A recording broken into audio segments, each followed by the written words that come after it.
What an honor to share a few stories, and so many of us are connected on social media. My name is Aniya. This is my husband, Robb, and we're honored Megan asked us to share some stories about a unique time that we spent together in our lives. So please have patience with us. Some stories that hopefully will connect the dots and some of the times that we've had. Josh was an integral cog of all of our lives, but we're going to try our best together to hang in there.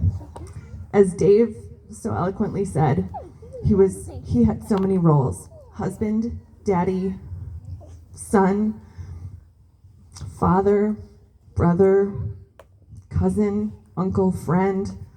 But then there was also the buddy, the rep, maven, snowboarder, confidant, ski area management student, fondly referred to as a Sam.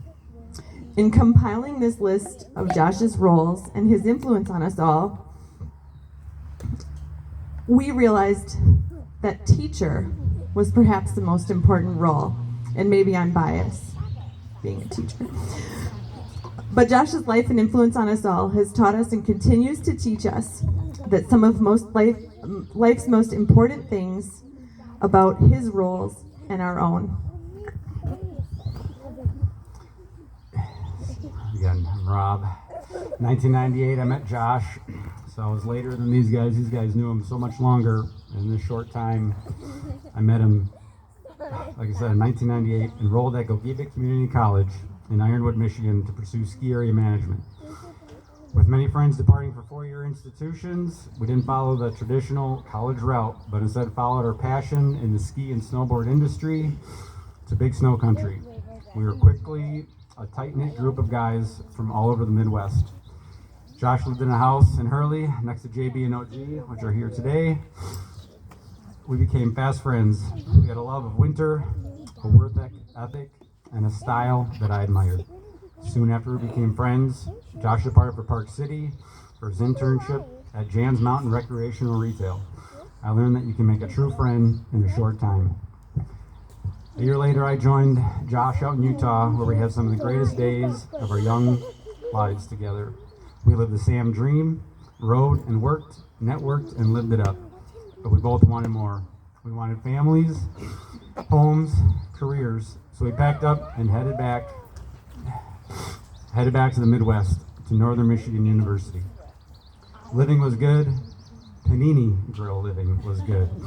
One of the most memorable rental properties was a pair of apartments above the Panini Grill sandwich shop.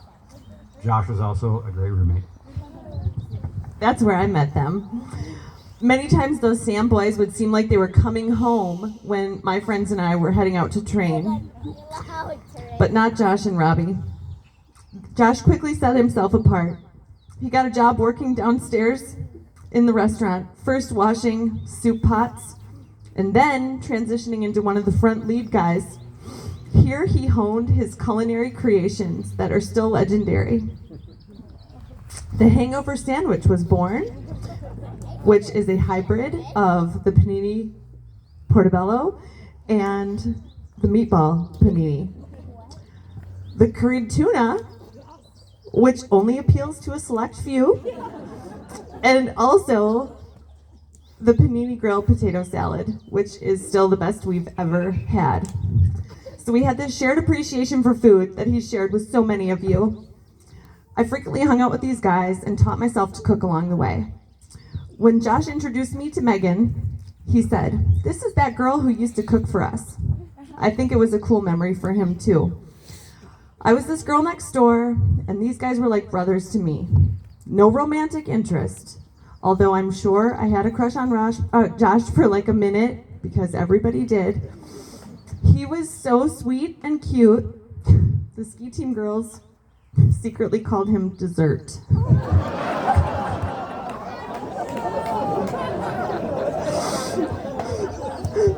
During this time, developing our unique friendship, Josh taught me to take pride in myself. He taught me that I deserved a guy like this. He taught me to give more than is expected. So as the guys got ready to move out of this apartment and on, Josh and I had one last buddy's lunch on the wrought iron chairs outside of the Panini Grill overlooking this fancy Italian restaurant across the road. We walked over to Jack's IGA and we got PBR tall boys and we drank them out of paper bags because we were classy. The sun shone on our faces in that way that you want time to stand still. And the coolest thing happened. It was a doozy. As the idiom suggests, it was a whopper, a one of a kind. We saw a Duesenberg car. It was a once-in-a-lifetime opportunity, and I got to experience it with Josh, the car enthusiast and expert. Experiencing Josh's joy that day will last me a lifetime. An original Duesenberg car, like the one we spotted on that rare day, just sold at auction for $1.7 million. I discovered that there are only 3 that have survived, and one was in Michigan. So that day, Josh taught me, know your cars, and keep your eyes open for the seemingly impossible. So we've all been beneficiaries of Josh's enormous generosity, from endless potato salad to fresh new Vans kicks. And it is the ultimate for any of us to be able to return the favor. Ramada Inn in Marquette, Michigan, had a signature event, the Jimmy Buffett Fest. And I was so excited to get Josh tickets to the sold-out event. It was the kind of party he loved. We all know that from the nerd parties to ugly sweaters, Josh never passed up the opportunity to dress up. He and I wandered around the tiki bar, and Josh's brat end mysteriously ended up in the pool. Everyone was gawking. There's a turd in the pool. This was exactly the kind of hijinks that I had grown to expect from my best guy friend. But I had just gotten back from Park City, and I had fallen in love with this guy. So I turned to Josh and I said, "What should I do? Do you think I have a chance?" And he just was like, "Just go for it." And I pressed him, "No, but really, do you have any secrets? Do you think it could work?" And he said, "Make him breakfast and give him a good tickle. Guys like that." Josh taught me that the simple things count. Josh was our matchmaker. It worked. She was the one. So no sooner did I know it, we were on our way up to Marquette for Caroni's mountaintop wedding. Another Sam. Josh was secretly picking up the engagement ring for me from Avenue Jewelers in Appleton so I could propose where we met. Due to some delay, the ring wasn't ready. Josh saved the day and came through. I told her there was a surprise coming her that weekend, so he subbed in a North Face jacket at the last minute. He taught me that you can trust your best friend to come through in a pinch. When I did finally propose a month later, there was no doubt that Josh's role would be our best man. In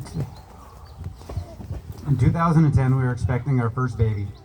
Josh and I had the idea to take nearly a month-long ski trip out west, sort of a last hurrah. I got a lot of side-eye from my in-laws about it. It was the trip of a lifetime. We crammed all of our gear into Josh's boxy Honda Element with the aerodynamics of a brick that got 14 miles per gallon. He was also the only person in the world that my then 8-month pregnant wife would have let me go with. We visited nearly a dozen ski areas. We saw friends from the past that were all worth more than gold. We had powder days. We had epic lodging. We once again bested some of the greatest times of our lives because we were together. This trip with him taught me that there is never a perfect time for a trip, that you have to just go, especially if you've got someone like Josh along for the ride. Josh is a rad snowboarder. When Josh introduced us to Megan, we felt like proud parents. We were so happy that he'd finally found the one. He taught us that sometimes, to get the best, you have to be patient. Bachelor would no longer be a title that Josh held. So on April 6th, almost all of us were there to watch Josh take on the role as Megan's husband, one that he cherished and honored in every way possible. Weddings, puppies, babies, jobs, new homes, new adventures came and went faster than you could imagine. Josh introduced us to the greatest group of friends that a person could ever ask for. His friends, his army, became our friends too. We shared these moments with him in sporadic get-togethers and frequent phone calls when Josh was so often on the road for bands. Because he was the ultimate maven of style and rep for Vans. He was a purveyor of their style. Josh taught us all to rock what we've got. Evie and Duke, being your daddy was above all the greatest role he was ever meant to have. His pride and joy in watching you guys grow is greater than all these times that we've shared, and we promise to never let you forget that. So in my last letter to Josh, I said to him that his advice perhaps saved Robb's life. During one of those recommended tickles from a few years ago, we discovered that Robb had some suspicious cysts that needed immediate removal. We got them out, and we were lucky. I told him that how everything we do matters, that our actions come full circle. I told him all the reasons I admired him and Megan, how they made me feel comfortable, how they are both the kind of people that make you a better version of yourself. Josh announced his diagnosis and his Deserve Full Circle initiative. And Josh's life has taught all of us that life isn't fair. So Josh's ski area management classmates, with quite a few that are here, with the support of Megan, just would like to begin the Deserve Memorial Scholarship for a ski area management student beginning their internship. I suggest that we call it the Deserving Intern Award. This Deserve Full Circle initiative will give others a boost to help them in the same life-changing experience that impacted and bonded Josh and I and the rest of us. We all have an opportunity and a duty on these lessons to our children and people who surround us. You can make a true friend in a short time. Take pride in yourself. Keep your standards high. Give more than is expected. Keep your eyes open for the seemingly impossible. The simple things count. Trust your friend to come through in a pinch. There's never a perfect time for a trip, so you should just take it. Sometimes to get the best, you must be patient. Rock what you've got. Life isn't fair. Josh's legacy will go on as long as we keep these stories and teachings alive.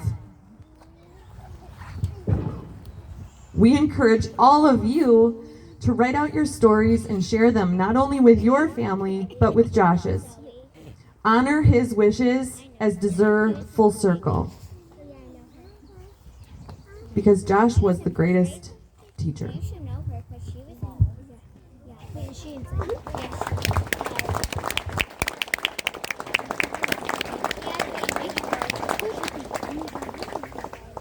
She's under a tree. And then she moved. Okay. First grade. Second. And I'm gonna be in first. I'm going to be first, but Shelby, move.